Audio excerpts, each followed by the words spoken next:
After she became a widow, she was pressured by her son to sell everything and live in the basement of his house. But what no one knew was that she had hidden an entire house in California, just for herself. That house held more than freedom. It concealed a dark secret left by her husband, and when her son tried to take what wasn't his, he discovered that the mother he thought was fragile was the only one who knew the whole truth. If this story interests you, don't forget to subscribe to our channel and tell us which city you're watching from. We continue. I promise this will be the best story you'll ever hear in your life. It was Sunday morning when Eleanor Miller finally decided to open the windows that had remained closed for weeks. The mansion in Brookside, which had been her home for 40 years, now seemed too big for her alone. 3 months had passed since Anthony departed after a long illness, leaving a void that manifested not only in his physical absence, but in the silence that now dominated the rooms once filled with conversations and plans. Eleanor observed the garden that Anthony had tended with such care. The bromeliads needed attention, but she hadn't found the strength for that yet. At 68, Eleanor found herself facing a future she had never planned to face alone. Throughout her life, she had dedicated herself to family, first to her parents, then to her husband and 3 children. Now, for the first time, she was truly alone. The sound of the gate interrupted her thoughts. It was Richard, her oldest son, who at 45 maintained the authoritative posture he had developed since adolescence. A successful attorney, he had always been the most controlling of the 3 children. "Good morning, Mom. I brought some things for you and we need to sign those documents we talked about," he said, placing a green folder on the table. "What documents, Richard? I don't remember us talking about this," Eleanor replied, serving coffee for her son. "About selling the house, Mom? We've talked about this several times. It's too much space for you alone, too much maintenance, too much expense. The buyer has increased the offer and we need to close soon."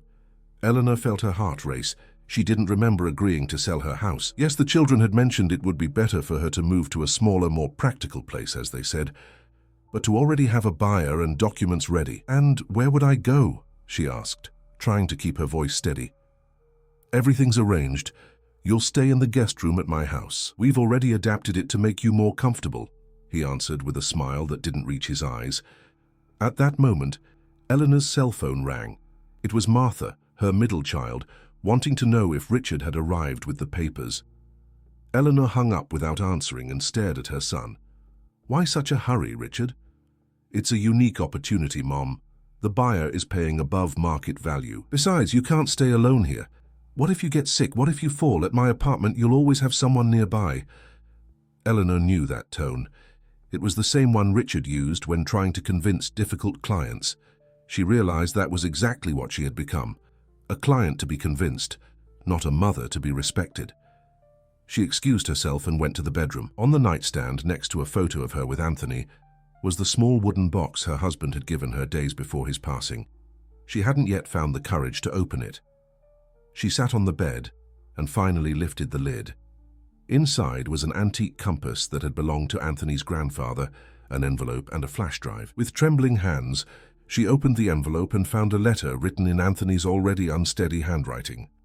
"My Eleanor, if you're reading this, it means the moment has come that I tried to postpone as long as possible. I know that now you will face not only the pain of my absence, but also pressure from those who should be taking care of you, but who, unfortunately, are more concerned with what they can get.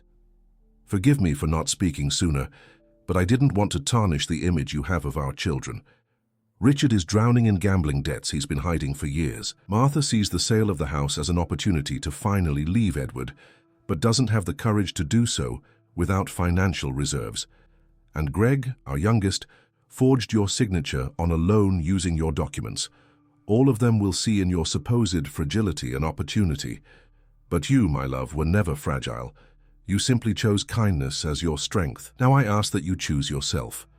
On the flash drive is a video I recorded and all the documents I organized. The house is paid off and exclusively in your name. There is also an account in a bank that only you know about, with sufficient resources for you to live comfortably for the rest of your life. And more.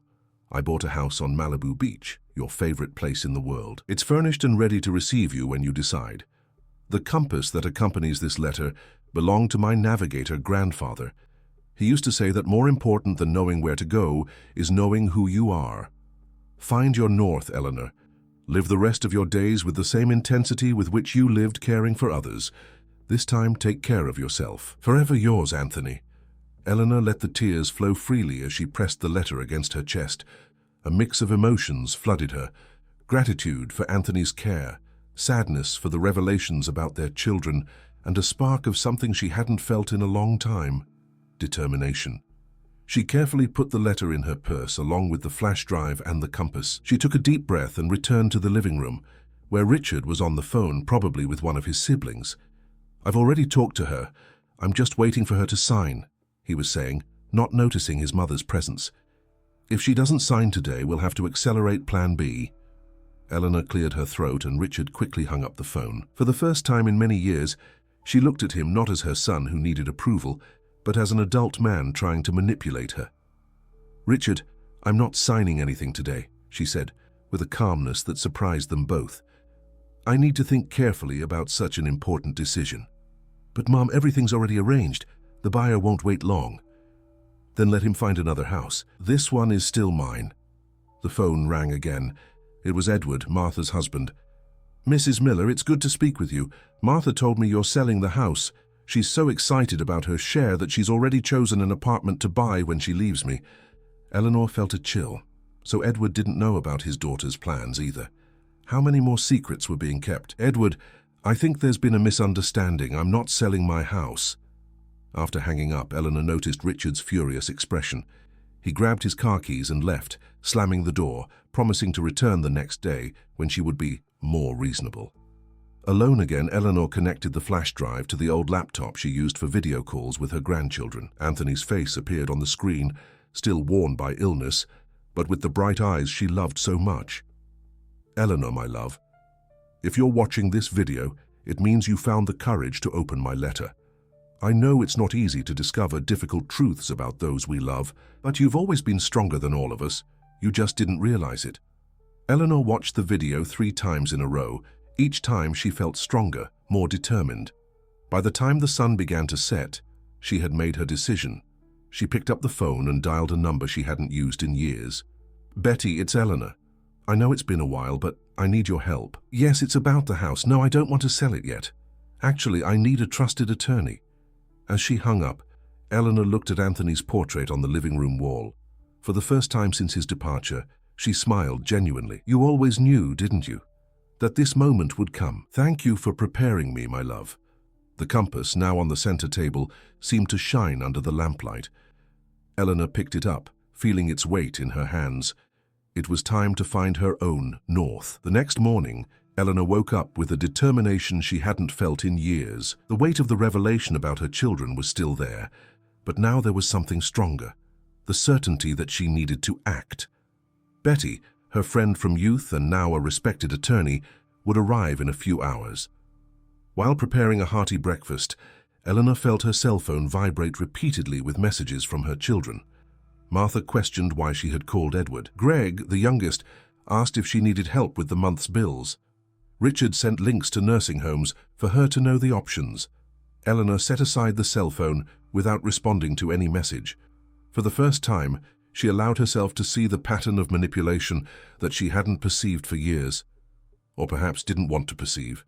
The intercom rang at 10 o'clock sharp. Betty hadn't changed much since the last time they had seen each other, perhaps at Greg's graduation, almost 10 years ago. Her now grey hair was elegantly tied in a bun, and the wrinkles around her eyes only appeared when she smiled, which she did frequently. "Eleanor, how long it's been," said Betty, embracing her friend with genuine affection. "When you called yesterday, I confess I was worried." "Thank you for coming so quickly, Betty. The situation is more complicated than I could explain over the phone." The two settled on the spacious back porch, from where they could see the garden that now showed clear signs of neglect. Eleanor served coffee and told Betty everything: Anthony's letter, the video, the revelations about the children, the pressure to sell the house. "I always thought the sudden distance between us was strange," commented Betty as she examined the documents Eleanor had printed from the flash drive. "Anthony would call me sometimes, you know. He said he missed me as a family friend, but that his children had created a wall around you." Eleanor felt a tightness in her chest. "I didn't know that, Betty. I always thought you had moved on with your life, built new circles, and I did. But friendships like ours aren't replaceable. I showed up here a few times a few years ago. One time Richard said you were traveling. Another time Martha claimed you weren't feeling well enough to receive visitors. After that, I stopped trying. The two women looked at each other in silence, understanding the extent of the isolation to which Eleanor had been subjected over the years. It wasn't just a financial matter. It was a carefully constructed system of control that kept her away from anyone who might offer another perspective. "Let's start with the legal part," said Betty, assuming her role as an attorney. "Anthony was very intelligent to transfer everything to your name. The house is entirely yours, as are the investments. As for the loan that Greg supposedly took out in your name, we need to verify."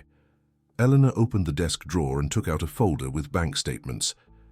"I started noticing strange amounts being debited about 8 months ago. I thought it was some new bank fee." Betty examined the documents and frowned. "This is serious, Eleanor. It's clearly a loan in your name, using your retirement as collateral. We need a handwriting analysis to prove the signature forgery." As they talked, Eleanor's cell phone rang again. It was Lisa, her oldest granddaughter, Martha's daughter. The 22-year-old was studying journalism and had always been the closest to her grandmother. "Grandma, is everything okay? Mom is saying strange things about you being confused and making hasty decisions." Eleanor sighed. "Lisa, sweetheart, I'm perfectly lucid. I'm just making decisions for myself, which seems to be bothering your mother. Can I come over tonight? I want to talk in person." "Of course you can, my love, always." Upon hanging up, Eleanor felt a pang of hope.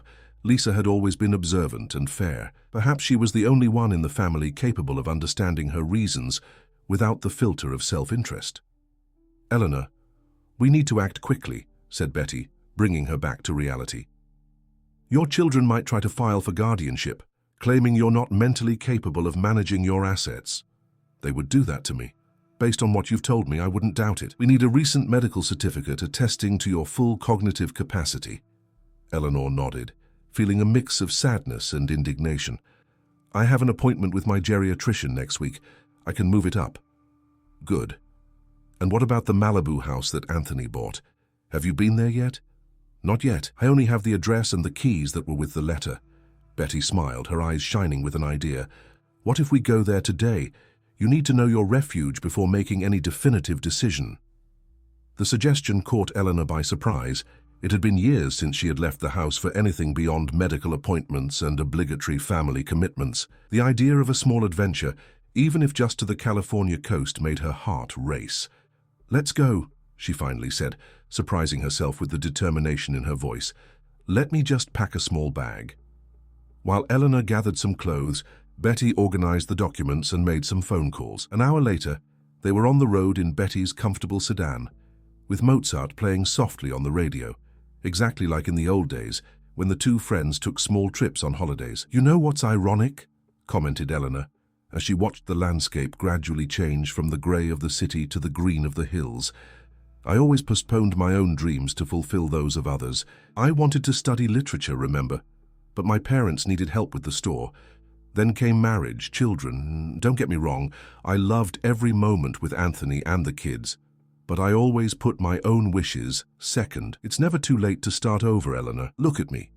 I got divorced at 50, got another degree, and today I have a firm that specializes in defending mature women in vulnerable situations." Eleanor smiled at her friend. "That's what I needed, Betty. Someone to remind me that there's still life ahead." When they arrived in Malibu, the sun was already leaning toward the horizon, painting the sky with shades of orange and pink. Following the coordinates on the GPS, Betty drove down a well-maintained dirt road until they reached a not too large but extremely charming house with a privileged view of the ocean. "My God, Betty, it's perfect," exclaimed Eleanor as she got out of the car. The two-story building, with spacious verandas and generous windows, seemed to come directly from the dreams she had shared with Anthony over the years. With hands trembling with emotion, Eleanor unlocked the door. The interior was impeccably clean and furnished with simple but tasteful pieces. On the living room wall, a huge photo of her with Anthony, taken during one of their rare vacations together, right in Malibu. "He thought of everything," murmured Eleanor, touching the photograph with her fingertips. In the center of the dining table, a vase with fresh flowers and an envelope. Eleanor opened it, recognizing a woman's handwriting.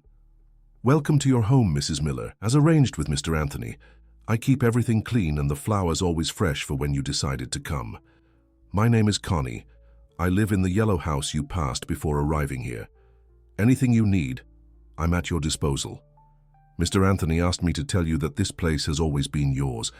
It was just waiting for you." Eleanor couldn't hold back the tears. She sat on the couch, hugging the envelope against her chest while Betty explored the rest of the house. "Eleanor, come see this," called her friend from upstairs. In the master bedroom, an entire bookshelf was filled with books, classics of literature that Eleanor had always mentioned wanting to read someday. Next to it, a desk with a view of the sea, a new laptop, and a notebook whose cover read, "For Eleanor to write her own stories." "He really knew you," commented Betty, moved. "Yes," answered Eleanor, running her fingers over the books. "Better than I knew myself sometimes." That night, as the sound of the waves cradled the house, Eleanor finally managed to sleep without the weight of uncertainty. There was much to resolve, difficult battles ahead, but now she had a place to truly call her own, a refuge where she could finally be who she always wanted to be. The cell phone vibrated on the nightstand. It was a message from Lisa. "Grandma, I went to your house and you weren't there. I'm worried. Please call me when you can." Eleanor responded with a photo of the view from her veranda at dusk, adding only, "I'm fine, my dear. For the first time in a long time, I'm really fine. We'll talk when I get back." She put away the phone and opened the window, letting the sea breeze invade the room. Anthony's compass, which she had brought with her, rested on the nightstand. Eleanor picked it up, observing the needle pointing firmly north. "Thank you, my love," she whispered to the wind. "I think I've finally found my way." After 3 days in Malibu, Eleanor and Betty returned to the house in Brookside. The brief getaway had been renewing, allowing Eleanor to organize her thoughts and strengthen her determination. On the way back, Betty explained the legal procedures they would need to follow and the possible reactions they would face. "Be prepared, Eleanor. When your children realize that you've discovered everything and are determined to take control of your life, the reaction could be violent," Betty warned as she drove along the Pacific Coast Highway. "I know, Betty, but I can no longer live as a prisoner of their expectations. Anthony showed me that I still have choices." As they arrived in Brookside, they saw 2 cars parked in front of the house, Richard's and Martha's. Eleanor took a deep breath, clutching Anthony's compass that she kept in her pocket like a talisman. "Do you want me to come in with you?" asked Betty, parking a few meters away. "No, thank you. I need to face them alone first." The two said goodbye with a tight hug, and Eleanor walked determinedly to her house. Upon opening the door, she found all 3 children in the living room.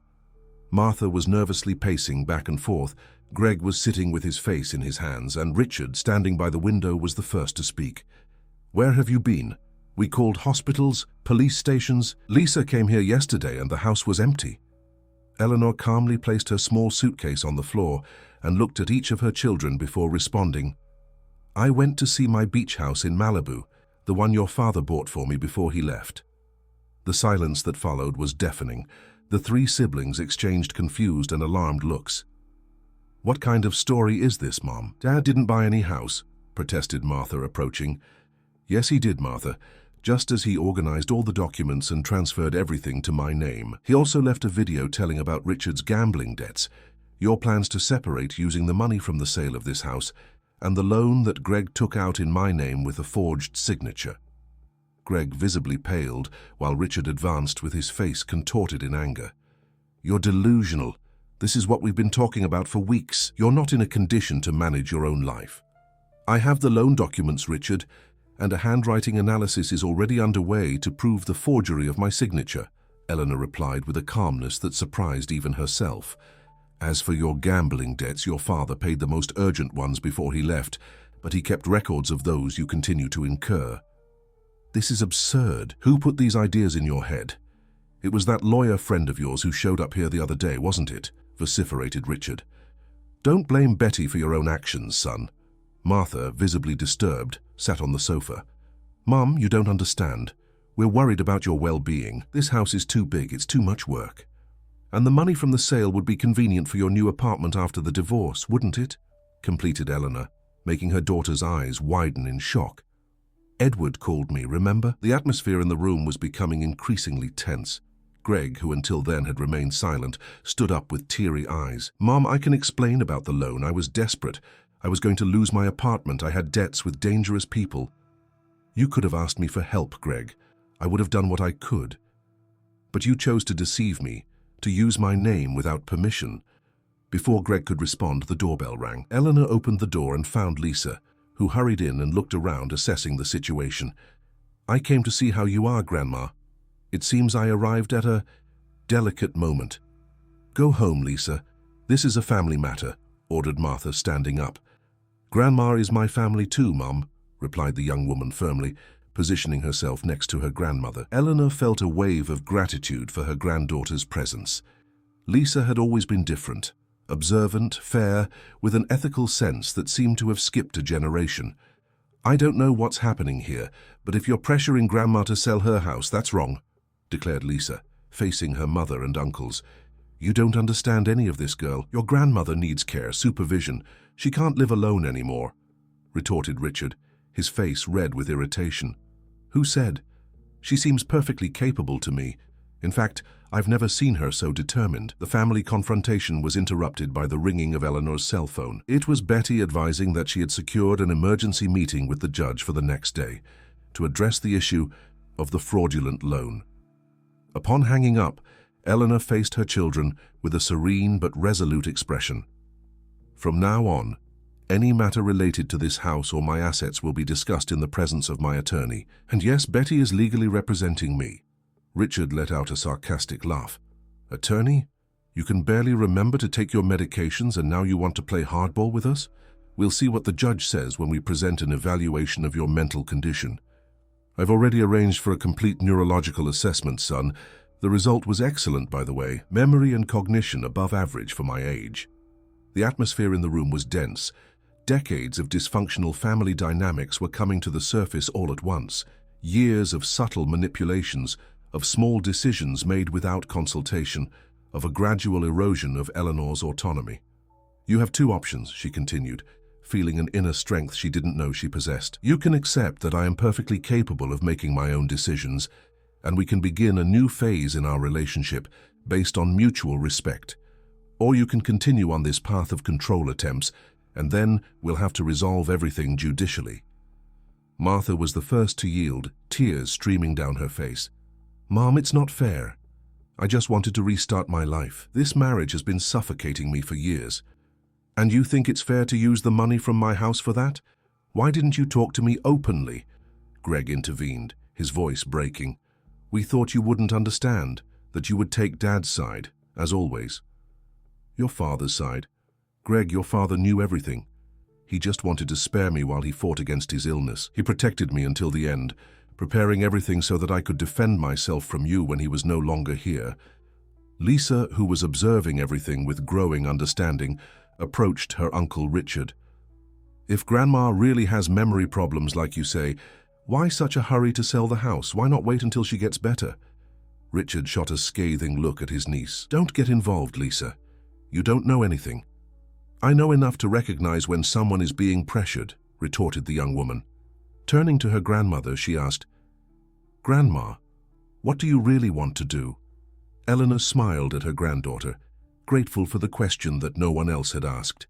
I want to keep my house, at least for now.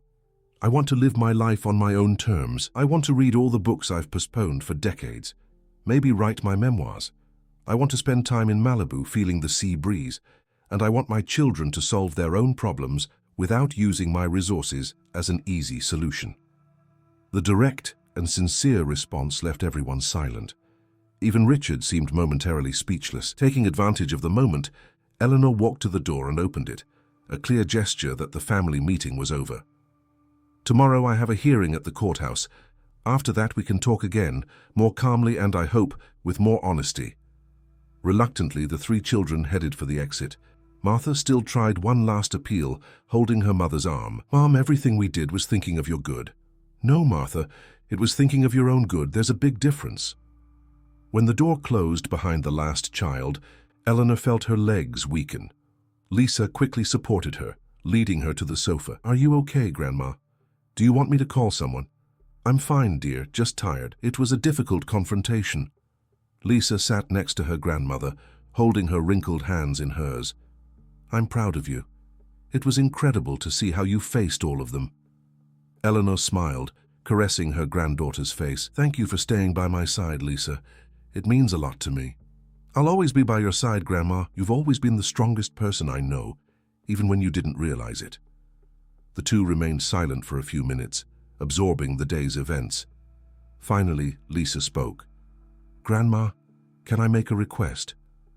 I was thinking, I'm in my last year of college, and I can finish my thesis from anywhere. Would it be possible to spend some time with you, maybe even in Malibu? Eleanor felt her heart warm with the unexpected request. You would really like that? More than anything, it would be an opportunity to get to know my grandmother better, the real person behind the grandma who always took care of everyone. That night, as they prepared a simple dinner together, Eleanor realized that her life was taking a direction she had never imagined. The battles weren't won, far from it. Richard would certainly return with more arguments, perhaps even with legal measures. Martha would probably try to win her over with emotional appeals. And Greg.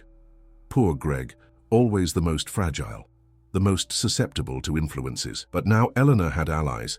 Betty with her legal experience, Lisa with her unconditional loyalty, and Anthony's memory, who even in absence continued to protect her through his careful planning. After dinner, Eleanor took the compass from her pocket and placed it on the living room table. Lisa examined it with curiosity. It's beautiful, Grandma. Does it have any special meaning? Your grandfather left it for me as a symbol of a new beginning, to remind me to find my own north. And have you found it? Eleanor smiled, observing the compass needle that pointed firmly forward, like her heart now. I'm on the way, dear. Finally, I'm on the way. 6 months passed since that confrontation in the living room of the Brookside house. Eleanor's life had changed in ways she had never imagined possible. The hearing about the fraudulent loan had resulted in an agreement. Greg had officially assumed the debt, transferring it to his name, and committed to reimburse his mother for the installments already debited. He was the first of the children to recognize his mistakes and seek genuine reconciliation. On that sunny spring morning, Eleanor observed the Malibu Sea from the veranda of her house. The last few months had been intense, full of discoveries, challenges, and surprisingly, profound joys. She had decided to divide her time between Brookside and Malibu, 2 weeks in each place, creating a routine that allowed her to maintain her roots, but also explore new horizons. Fresh coffee, Grandma, said Lisa, bringing a tray with 2 steaming cups and a basket of homemade bread. Her granddaughter had kept her promise to spend time with her grandmother. What had begun as a gesture of solidarity had transformed into an arrangement that benefited both. Lisa had finalized her thesis on female silencing in old age, inspired by her grandmother's story, while working remotely for a news portal. Eleanor, in turn, had found in her granddaughter not just an ally, but a friend with whom she shared daily discoveries. Thank you, dear. Did you hear from your mother? Lisa sat down, gently blowing on her coffee. Yes, she called last night. The divorce finally came through and she's more at peace.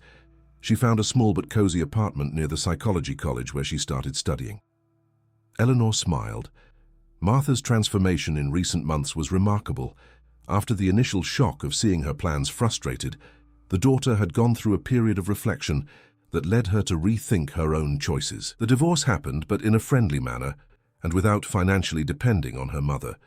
The decision to return to school surprised everyone. Martha had always talked about resuming her studies, but never found the right time. And your Uncle Richard? Lisa rolled her eyes. He remains unyielding. The latest ploy was trying to convince the judge that Grandpa was under the influence of medications when he recorded that video and organized the documents. Eleanor shook her head, resigned. Richard had been the only one of the children who refused to accept the new reality. After the hearing about the loan, he had intensified his control attempts, even hiring a private investigator to monitor his mother's movements, a fact they discovered by chance when the man was caught by Connie, Eleanor's neighbor and now friend, photographing the Malibu house. Some take longer to accept changes, commented Eleanor, observing a family of dolphins playing far out at sea. He'll eventually understand or not. Either way, I can no longer live my life according to his expectations. This was perhaps the greatest transformation in Eleanor, the ability to establish clear boundaries, even with those she loved. Weekly therapy with Dr. Paula, a gerontologist recommended by Betty, had helped her understand how decades of self-sacrifice had created dysfunctional family patterns. Eleanor's cell phone rang, displaying Greg's name on the screen. Since the judicial agreement, the youngest son had begun a slow process of reconnection with his mother, first with sporadic messages, then with bi-weekly visits, always bringing small gifts that demonstrated attention to Eleanor's new interests. "Good morning, son. Everything okay?" "Hi, Mom. I called to confirm our Sunday lunch and to let you know that Caroline really wants to see Malibu. Is it okay if she comes with me?" Eleanor smiled as she hung up. Caroline was Greg's new girlfriend, a librarian who had helped him reorganize his financial and emotional life after the turbulent period of the fraudulent loan. Eleanor had met her briefly during a tea in Brookside and had immediately sympathized with her unpretentious gentleness. "Greg and Caroline are coming on Sunday," she informed Lisa, who smiled in approval. "I'll prepare that seafood salad he loved last time." After coffee, Eleanor took her notebook and walked to the small table she had installed under an almond tree in the garden.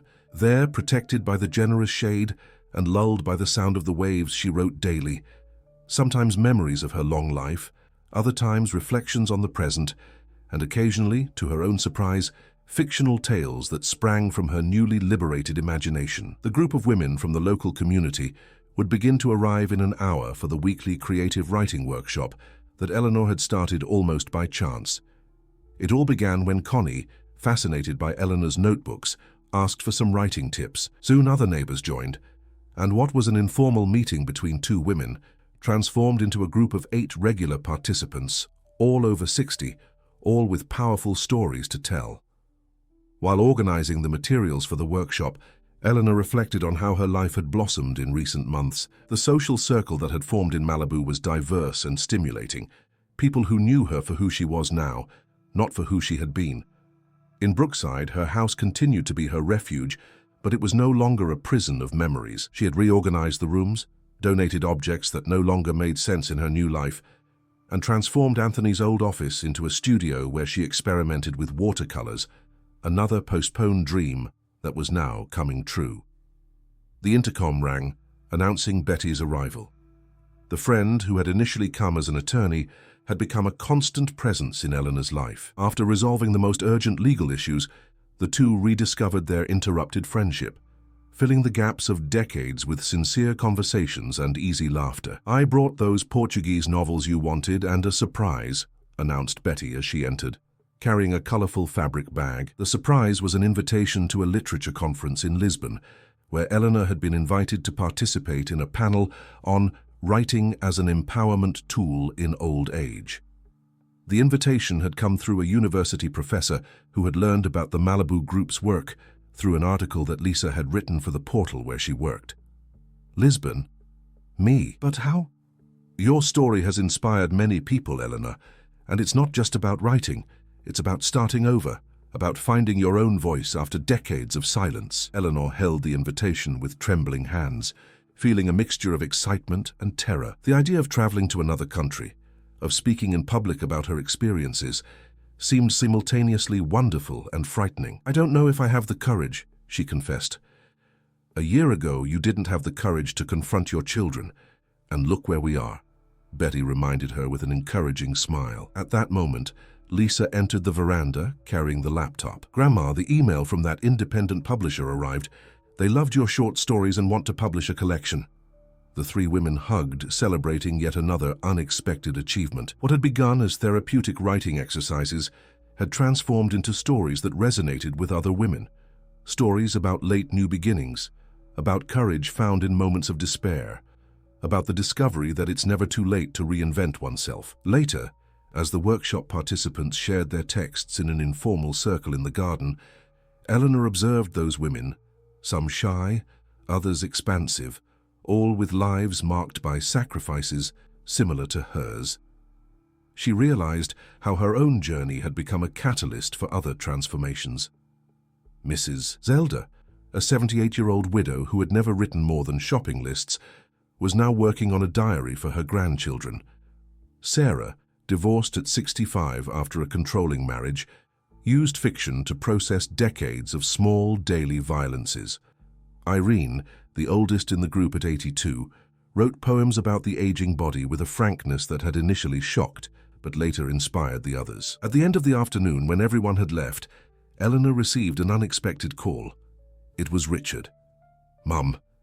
His voice sounded different, less authoritarian, almost hesitant. "We need to talk." "I'm listening, son." "Not over the phone. Can I come to Malibu tomorrow?" Eleanor felt a tightness in her chest, a mixture of hope and caution. "Of course, Richard. I'll be waiting." As she hung up, she saw that Lisa was watching her with a worried expression. "Do you think he'll finally accept the situation, Grandma?" "I don't know, dear, but I'm ready for any scenario." The next morning, Eleanor woke up before sunrise.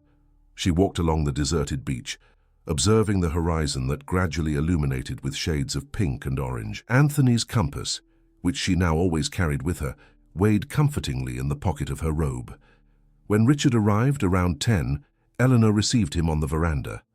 Her son looked worn out, with deep circles under his eyes and an expression she had never seen before. Vulnerability. "Would you like some coffee, son?" "Yes, thank you." They sat in silence for a few minutes until Richard finally spoke. "I lost everything, Mum. The firm, the house, my reputation. The debts I hid for years finally caught up with me." Eleanor nodded without showing surprise. Anthony had documented his son's spiral of debts, predicting this outcome. "I know I don't deserve your help after everything I've done, but I have no one else to turn to." Eleanor studied her son's face. That boy who had once been her pride, the first to graduate, to establish a brilliant career.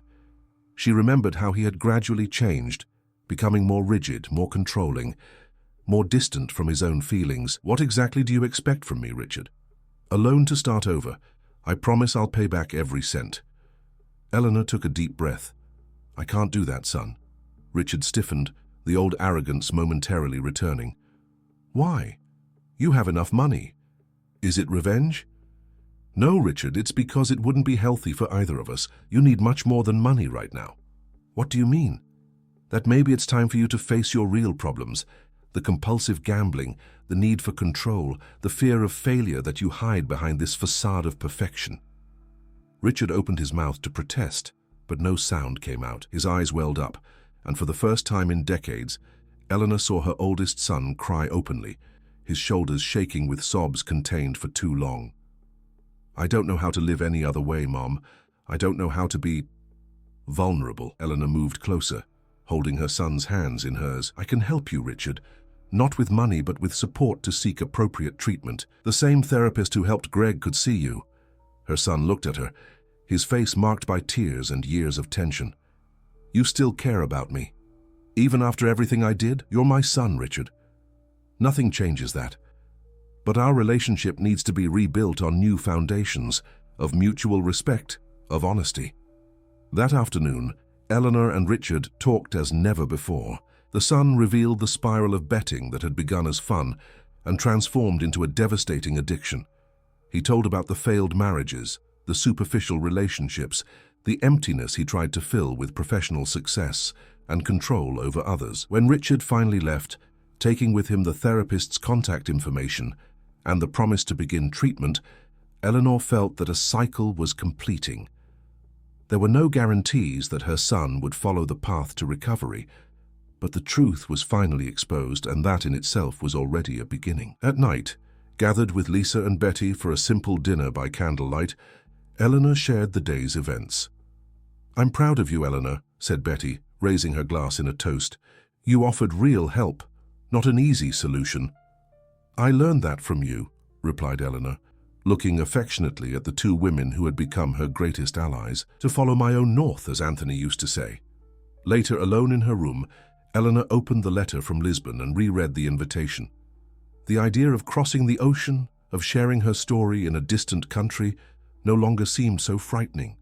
In fact, she felt strangely prepared for this new chapter. She walked to the window and observed the full moon illuminating the sea, creating a silver path over the waters. She took the compass from her pocket and placed it on the windowsill, observing how the needle pointed firmly north, regardless of where she was. "Thank you, my love," she whispered to the night breeze, imagining that somehow Anthony could hear her. "You gave me the greatest possible gift, the chance to discover who I really am." On the table beside the bed rested the book she was currently reading and the notebook where she had noted ideas for her next story. Next to it, a folder contained the ticket to Lisbon and the contract with the small publisher that would publish her writings. On the wall, a painting done by herself, an interpretation of the sunrise in Malibu, with vibrant colors that surprised everyone who knew the old Eleanor, always so discreet and contained. At 70, Eleanor Miller was just beginning. The woman who had spent decades living for others had finally learned to live for herself, not in a selfish way, but full, authentic, generous on her own terms. The sound of the waves cradled the house, promising that tomorrow would bring new discoveries, new challenges, new joys. Eleanor lay down, embracing not the solitude she had so feared, but the freedom she now savored as a precious gift. Her eyes slowly closed, a gentle smile playing on her lips. Her story was far from over. In fact, the real beginning had just happened. The end of the story. Dear listeners, we hope that Eleanor's journey has touched your hearts and inspired reflections on autonomy, new beginnings, and the courage to follow your own north, even when the path seems frightening. To follow more exciting stories like this, we've prepared a special playlist that you can find by clicking to the left. Don't forget to subscribe to our channel and leave your like on this video. Your support allows us to continue bringing you daily narratives that celebrate the complexity of the human soul. Share your own rebirth stories in the comments. We're eager to get to know them and, who knows, transform them into future stories that will touch other hearts.